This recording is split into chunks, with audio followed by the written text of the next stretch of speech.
তুমি কে গো? আমায় আলতা পরাতে এসেছো যখন, আজ রাতটা আমার এখানেই থেকে যাও। দুজনে গল্পে গল্পে রাতটা কাটিয়ে দেব। এই বলে নাপিতানির বেশে শ্রীকৃষ্ণকে দীর্ঘ আলিঙ্গন করে নিজের বিরহ জ্বালা দূর করল।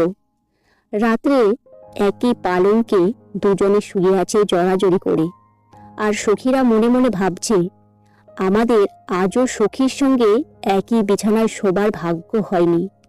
আর কোথাকার নাপিতানি এসে সখীর মন জয় করে নিল।